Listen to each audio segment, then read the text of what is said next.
Hey everyone, this is CJ from Heavyocity, and welcome to The Brief. The Brief is a video series about storytelling through cinematic music, where we task two composers with scoring the same short piece of footage.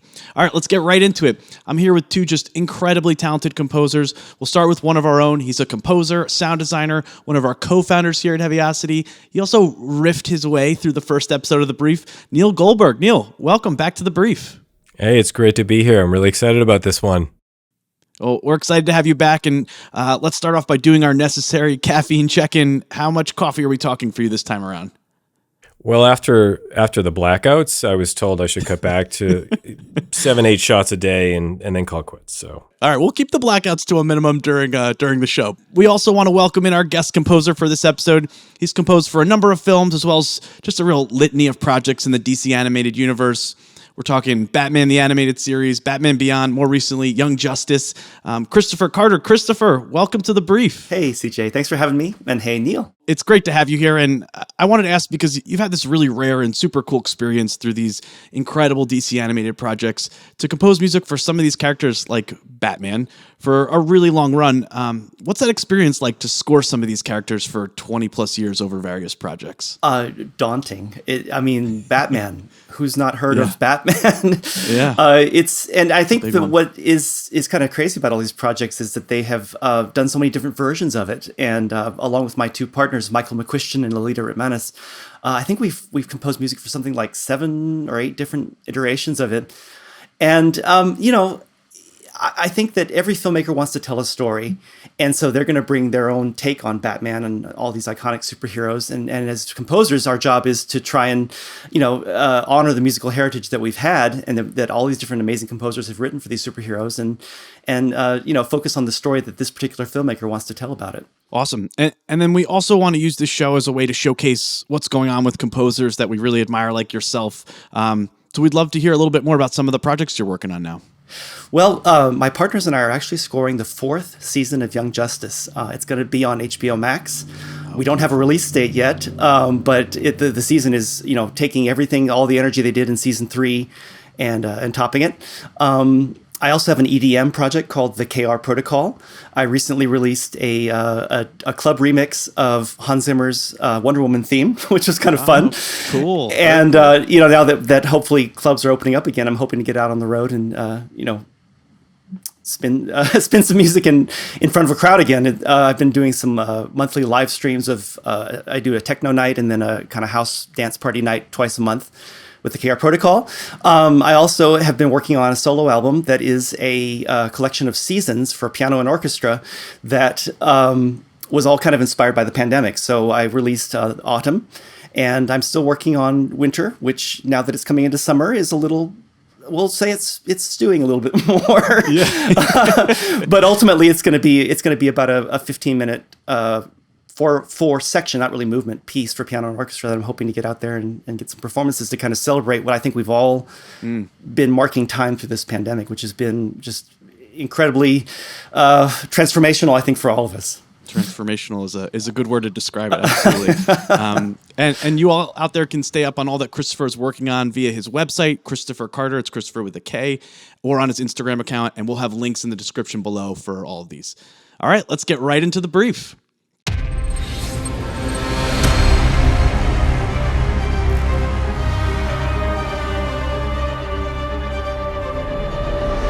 So the first part of our brief here is for story. And for that, we have a woman whose migraines have been getting worse. The last time they hit, she stood in the bathroom, hands on either side of the sink, barely opening her eyes. But as the pain subsided, she saw the things she usually only sees at night. For the first time realizing what deep down she already knew, that these visions were not visions, they were memories. And these fantasies of human machines she sees when she closes her eyes, when the pain gets so bad that it's all she can see, that the production lines, the programming, the ports were no fantasies at all, they were her. The next part of our brief is for tone. For that, we have a sci-fi thriller type film in the style of films like Ex Machina and, of course, Blade Runner. It's the kind of film that slowly uncovers an uncertain, futuristic world, tense and anxious layer by tense and anxious layer. And the final element of our brief here is our director's request. And for that, the director has a very specific sound vision for the film. The director's interested in the composers communicating this machine-based future world with any form of synthetic instrument, but only with synthetic instruments. He wants to do this because he really wants to explore this concept of replicated humanity and ask that question in the film of what truly makes us human. Okay, so we'll start with you, Kristopher. Now that you've seen the footage and heard the brief, what are your first impressions here? Wow, this clip is so cool. Just the atmosphere of it. I mean, I want to do the whole movie. I mean, it's like you have this in this little 30-second bit, an opportunity to really sell the tension and the discovery. And I think compared to feature films that often might have this kind of a slow build over maybe 2, 3, 5 minutes, this has to happen in 30 seconds. It's completely like working in animation. So this task actually feels very comfortable with what I'm usually tasked to do on the series that we work on. I think you have to kind of have the journey of the film encapsulated in this one clip. So it is a journey from an initial sensation of pain, an initial sensation of confusion, and she sees these visions. And so I think that you have to make this journey from confusion to realization. And that last shot of her as the camera kind of stands on her and she opens her eyes. Well, there's two shots where she opens her eyes and you can tell that she's thinking. The first shot, there's a sense of, something's happening, something's kind of unwinding in her mind, connections are being made. And then that last shot, of course, oh my God, that's the moment where she makes that realization, but we're not released. We can't release the tension. We got to continue to kind of ramp it up all the way. So it's that one long progression of confusion to realization, but not releasing the intensity.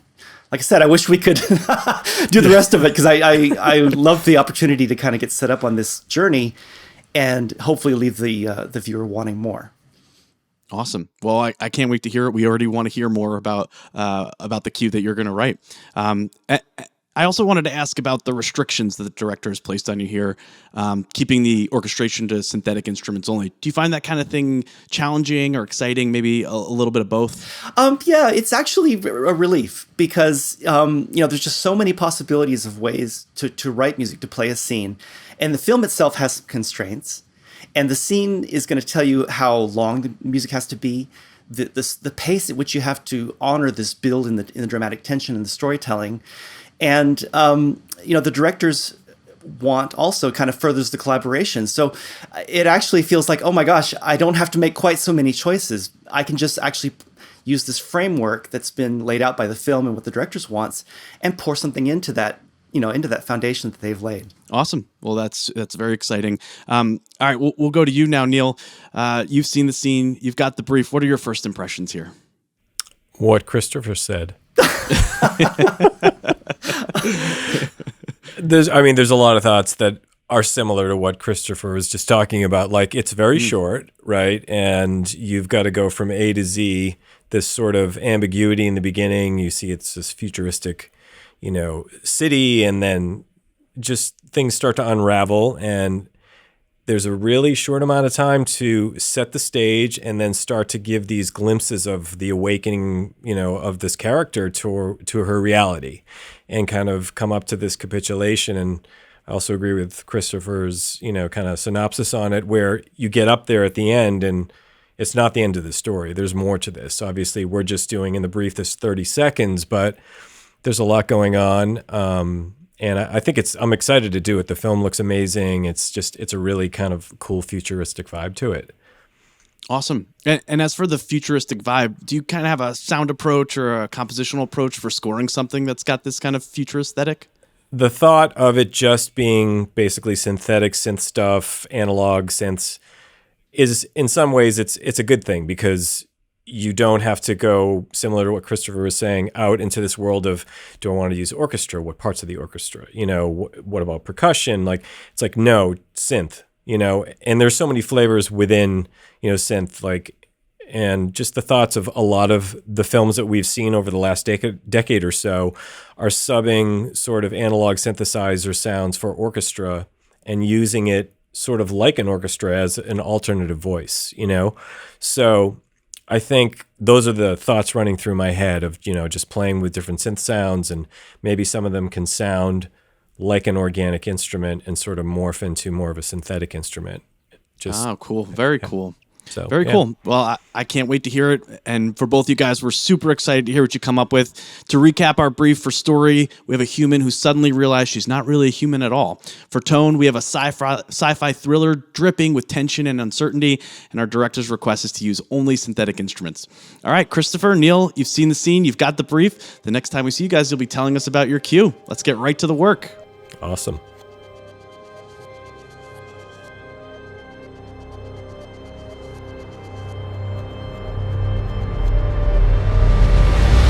Hey everyone, I'm Kristopher Carter, and I'd like to walk you through how I approach the scene. So we knew from the spotting session what the emotional shape of the cue was going to be, one long, sustained, intense build.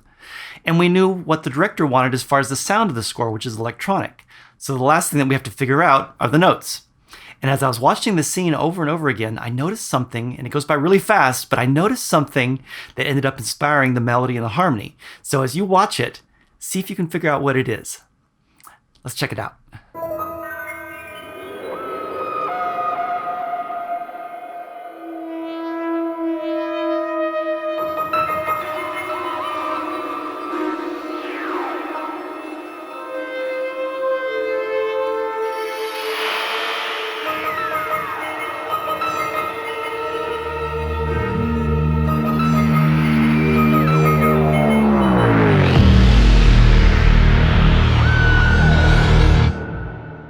Right, so what is it that I found so inspiring in the scene?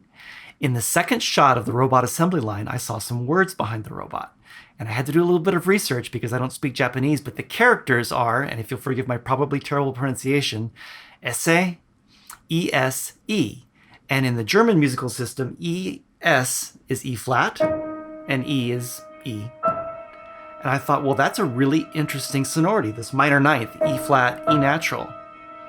And then I also, in looking a little bit further, found out that those two characters, esse, are part of the name of the company, Nitehinaru Industries. And Nitehinaru, some of the meanings of that can be false or artificial version. And I thought, well, that's it. Every time we see the robot, we need to be reminded of this artificial version, Nitehinaru. And so I used those notes, E flat, E natural, in a 5-note phrase, Nitehinaru, Nitehinaru. So let's take a look at the sounds. The director wants the score to be synthetic, but they also want the score to explore the duality of organic and synthetic. So I thought, even though if most of the sounds are going to be synthesized, that I would use some organic sounds like the piano, but then affect it in such a way that to take it in more of a digital realm. So when I have a piano sound, here's my E flat E natural sound again. I'm using a frequency shifting delay and also a bit crusher to keep it from being just a pure piano sound. The pluck sound is a piano, again through the frequency shifting delay, and also one of the Mosaic Keys electric pianos. I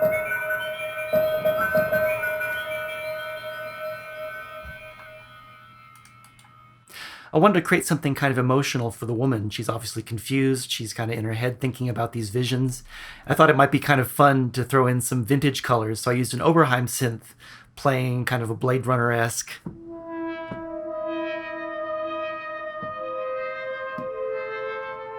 The theme is again based on our E natural, E flat sonority. I wanted to find something really gnarly and eerie to represent the pain that she's feeling. When the scene opens, you even hear an echo of that. So that's kind of representing musically her waking up with this migraine. To create that sound, I turned to my Eurorack setup. I used the Wogglebug, which is a random voltage generator that I use to create some frequency modulated sounds through lots of knob twisting goodness, and I just ran that into the sequencer. And once it was in the computer, I subjected it to further mangling with delays and panning and lots of reverb.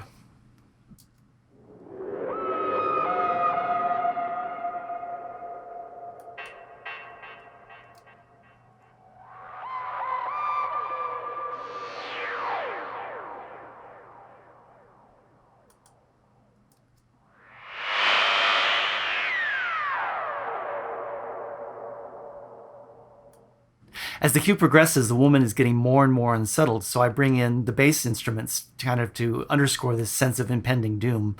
I made a bass sound with the Prophet 6 that I ended up running through the Eurorack again, and I wanted to make that moment where it's revealed that she's the robot to just kind of open up into this big, big, fat sound. The bass glisses all the way down to a low E flat.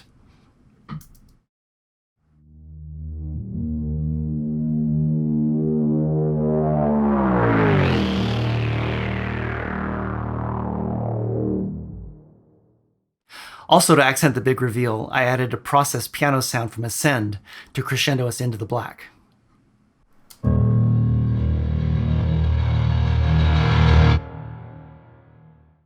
And of course, where would we be without a big dramatic hit from Gravity?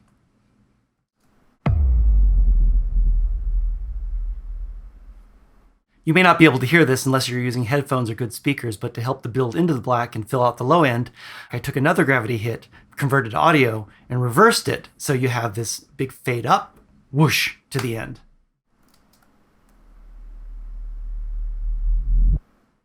Lastly, for percussion, I used Mark and Beltree samples that I ran through sample rate reducers to change it from any kind of an organic sound into a completely digital one.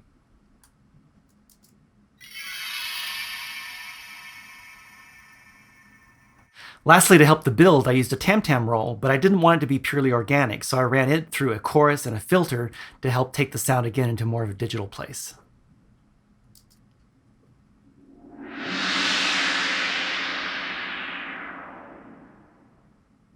And that about wraps it up.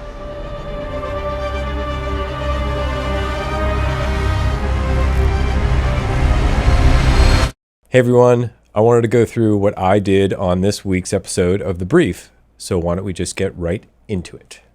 All right, so we know the director's request. The exciting part is I get to use lots of synthesizers. I did start sketching this out with our synthetic strings, which is a Novo pack, and I actually left some of that in because it worked pretty well, and then augmented with some of my outboard analog synths, whether they were modular or my Moog Sub 37 or this one up front, the Mother 32, the Moog. Anyway, why don't we just jump right into it and take a listen.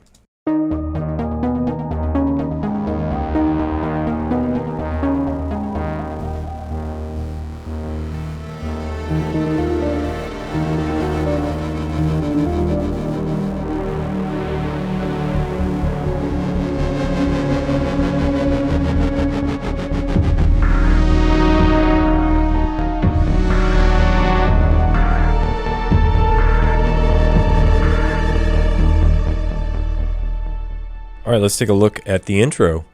So here we wanted to do something that was futuristic, big, that kind of vibe. So let's take a listen.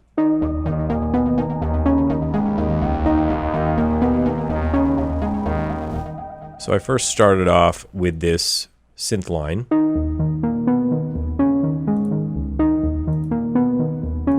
And I thought that worked pretty well, but I wanted to augment it with an outboard synth, so I used this Braids synth. I can show you that in a bit. And it has more effects on it, and the notes are shorter.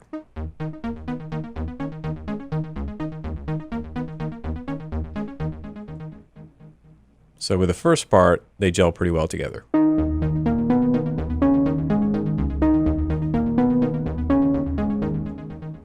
And I was feeling like that sounds pretty good. I like the openness, the bigness. It sounds a bit futuristic. What else could we do maybe on the top end? So I added this third part.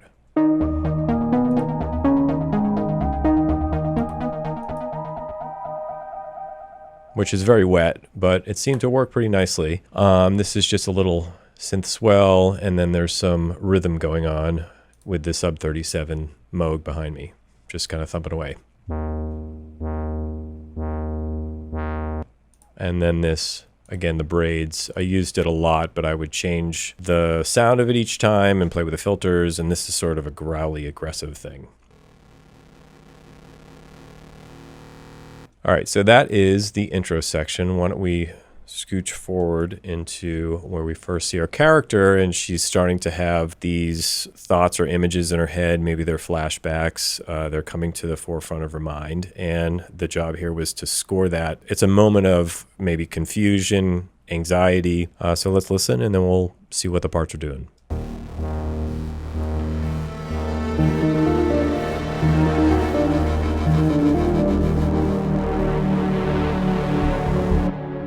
All right, so let's just take a look at that little part there. So we have a sort of a rhythmic synth playing as a bed.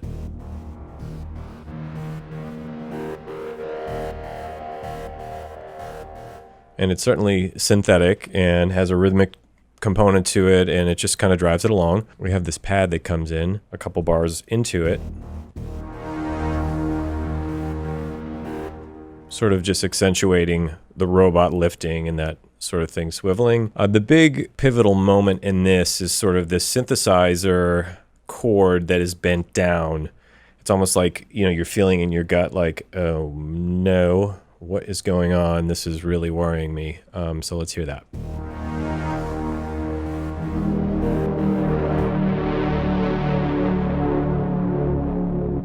And it sort of drops down, as you're seeing her face.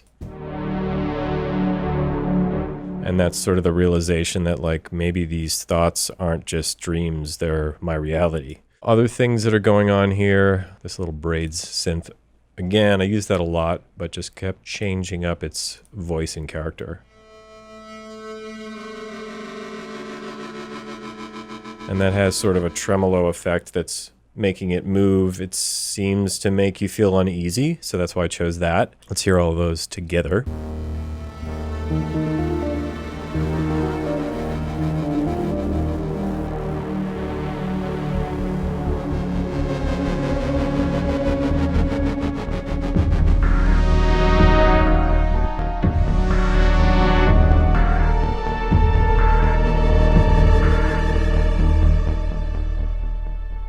Okay, so this middle section segues into the end of the scene where things really get ramped up. There's more anxiety, and I was trying to convey that using a bunch of different techniques and synths, so let's see what I did here. Again, I talked about this synth that was dropping, and we added in another texture called De Swarm, which is a synth.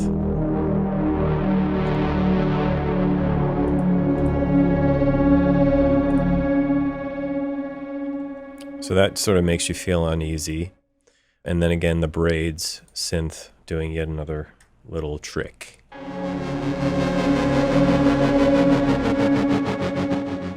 So when you're seeing that sort of skeleton robot face, which is definitely unsettling to me, I wanted it to have this sort of grating, ugly, sort of scary vibe to it. Also, since we're segueing into the next section where there's more visions happening, she's seeing more of like, this is who I am. I'm a robot or an android. I wanted to bring the rhythm into it and really make it feel like it was pushing you forward. So we have this sub 37 synth in the bottom. Let's move it along. And the filter's opening up. And that is sort of supplemented with a couple of other things. We've got a damage kit, which is sort of synthetic sounding, and two other bass parts. And they come in here.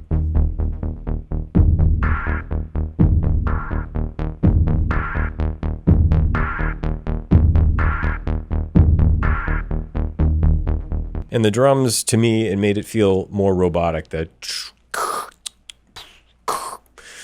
which seemed to work for the scene. And then some of the more unnerving sounds and tones are coming from this synth pad here.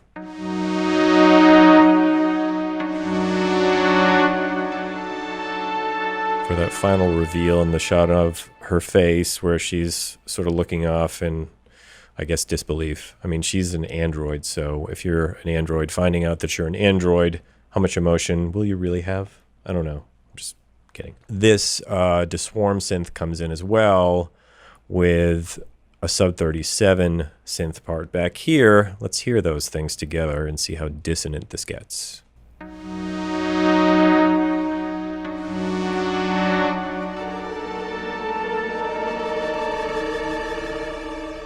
pretty dissonant and grating. So if we take a listen to this Sub 37, it was a patch called Workers Unite, and I tweaked it. Doesn't sound anything like the original, but...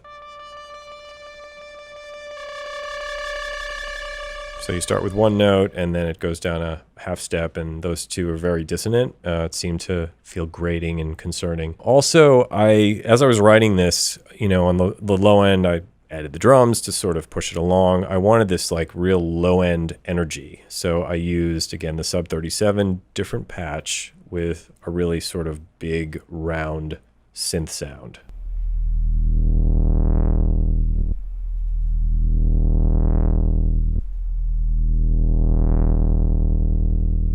All right, so let's see how all that sits in. If we come back to, say, bar 9 and listen to the end.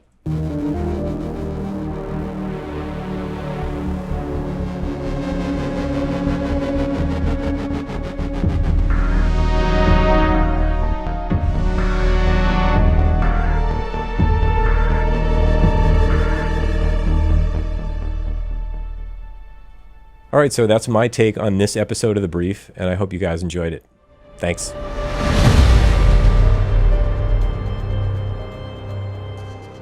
All right, everyone, we're back here with our composers, Kristopher and Neil, who I am relatively certain are not robots, though you never can tell, can you?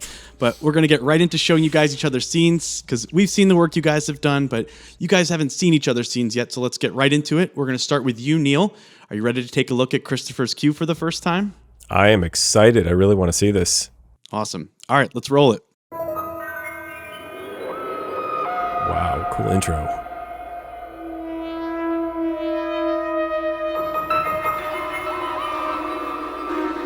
That's freaky.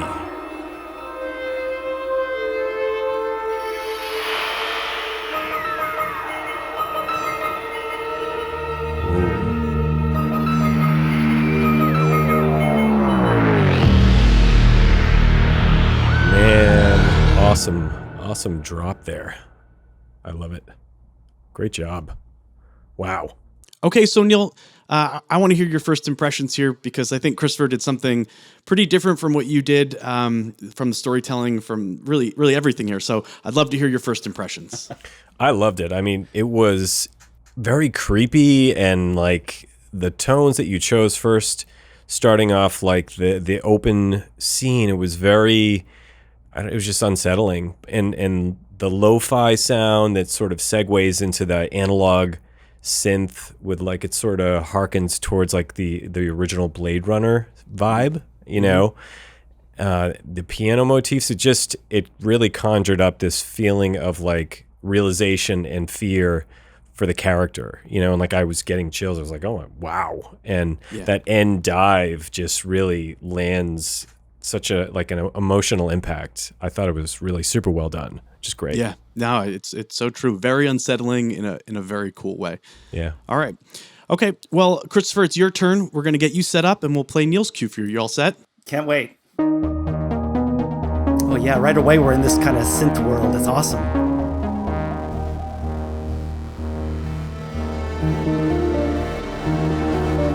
That kind of edgy sound really brings me into what she's feeling. Woo.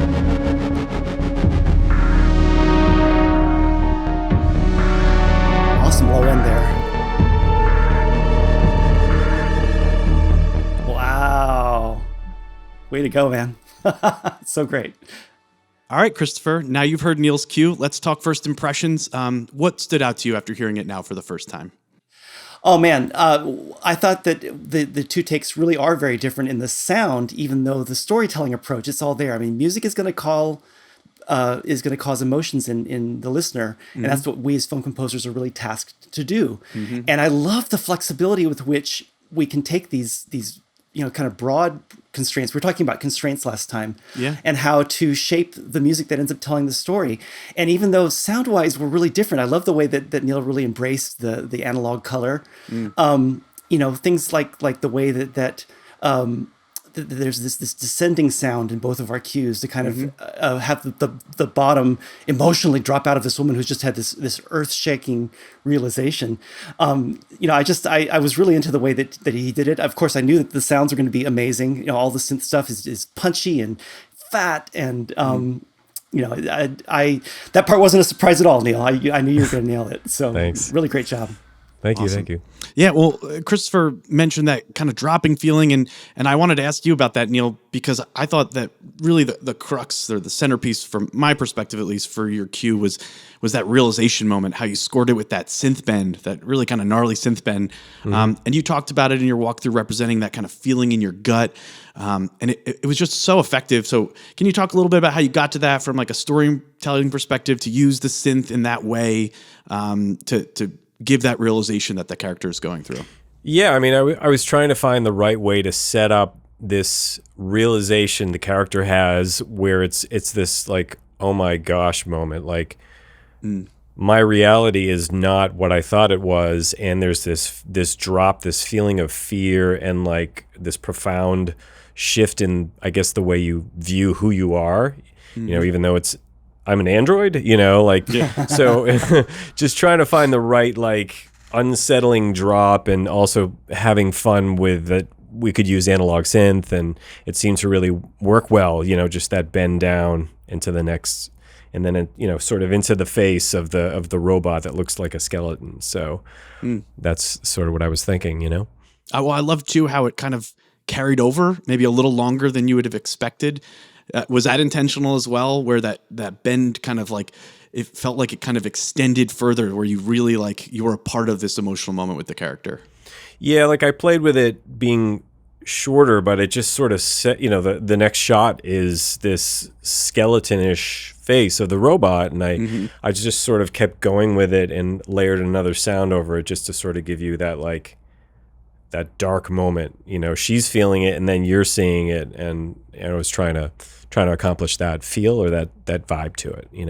Awesome. Well, very effective. It really made my stomach drop as well, which I think is what you were going for. Nice. So for Kristopher, I wanted to ask you, because you were pretty incredibly able to find melodic inspiration in the Japanese writing on that assembly line shot, which I thought was really cool. First off, because I've seen the scene probably 300 times and never picked up on that. But also just curious about how you composing like that and pulling inspiration out of details, and how I feel like adds a depth to the world building. Do you do that often? Is that something, it felt like it might be a part of your process, but I'm just curious if you've done that before, and if that is a part of your process, trying to pull out inspiration in the details of some of the visuals and things you have in the projects. Absolutely. Yeah. It can be a way to kind of keep ourselves entertained when we're stressed out with deadlines. But, truthfully, finding non-musical things to influence the music is something that I've found filmmakers are really into, because it shows a commitment to pulling the most out of their scene, their story that they're trying to tell. And even if it's not a style that lends itself to a leitmotif or a repeated melodic thing, if it's more a sound or an approach or something subliminal, it's a great way to bond with your filmmaker and add some extra meaning to the music. That can transcend the just the mere notes. Yeah. I have done it quite a lot. When I went to college and got a degree in classical composition, they taught us 12-tone and all these kind of more avant-garde techniques, of which you think you'd never use when you get out into the real world. But even on the animated Superman series, I did an episode where I took the character's name and turned it into a 12-tone row, and set it with like an Esquivel, martini jazz, kind of 60s postmodern thing, but all 12-tone. And the filmmaker was a little confused by it because he's not a musician, but he was really into the concept of it. So there's definitely places, you can kind of just throw caution to the wind and go for it. That's so cool. I mean, it just, like I said, it adds depth to it, and there's an Easter egg in there now, yes, like in this little scene that we made. So it's very, very cool. I love that approach. Okay, so another question I have for you, Kristopher, is how you chose to complement some of the synth sources with organic sources that you kind of designed into more synthetic leaning. So can you talk a little bit about why you took that approach? Because I thought that was really interesting, and why you might decide to do that rather than just simply using, mostly synthetic sources. Because I'm naughty and I wanted to rebel against the director's notes of not being able to use my preferred form of medium, which is more symphonic and acoustic. Nice. Because I know when you were first contacting me about this, I thought of all the cool, maybe kind of avant-garde things I might want to try with some orchestral textures that might be interesting. And it's like, nope, it's got to be synthetic. And I was like, well, darn. This is like totally not my wheelhouse. But what was so awesome about it is this, like, especially as I got into it, I really had to stretch. I really had to push myself as a composer to try some different things, spend a little more time getting into the technology and the sound design. And I'm so appreciative of you guys giving me that opportunity. And I think that's the best thing about working in this industry as a creative person, is finding these opportunities that actually push you a little bit further. Because, if you just kind of be static the whole time, you never grow. And I'm just one of these people that firmly believes that you never stop learning. And so, thank you guys for boxing me in like that. Our pleasure. It was our pleasure. Absolutely. I thought you did an amazing job. I really liked, again, what CJ was saying. You had the piano, right, and was sort of like a lo-fi vibe to it, but then that enormous kind of synth drop and the really fat analog synth sounds. Like, it didn't seem like it wasn't your wheelhouse. You nailed it. I thought it was great. Emotionally. Thank you. I mean, yeah, as I spoke in the walkthrough video, it was important to me that if I was going to use any organic sound like the piano, that I try and find some play to put it in a realm that was a little bit different. So yeah, that's where the lo-fi thing was a nice way to kind of experiment. So thanks. And you had that like high kind of really unnerving sound. What was that? Not to give away trade secrets, but was that just like another synth tone that you sort of had running through it? Oh, I spent about half an hour with my Eurorack setup with some random voltage generators, kind of just let it go. And then as I mentioned in the walkthrough, I just recorded it all and then chopped it up. And I think that's the best thing about the analog, the Eurorack stuff, is it can be so far out there in terms of getting things kind of self-modulating. And yeah, it was just another playground session. Let's have some fun with sounds. Yeah, no, that's cool that it connected emotionally with it. Yeah, it was super cool. It just lent this really eerie quality, and like, what is it? I can't place what that sound is, but it's so effective. It was cool, really cool. Thanks, man. Awesome. But yeah, no, super effective. Well, thank you guys so much for putting these cues together. We just want to thank you so much, Kristopher Carter, our guest composer for this week. It was a real pleasure having you on. And thanks to you all out there for checking out this episode of The Brief. As always, please subscribe. Make sure you ring the little bell so you get notified when we have new episodes. We have links to both Neil and Kristopher's scored scenes in the description below, so be sure to check out all the robot-y goodness down there. So for our next episode, we're going to do something a little bit different, but you'll have to stay tuned. Make sure you subscribe to see what's coming up next. Thanks again, everyone, and we will catch you all next time on The Brief.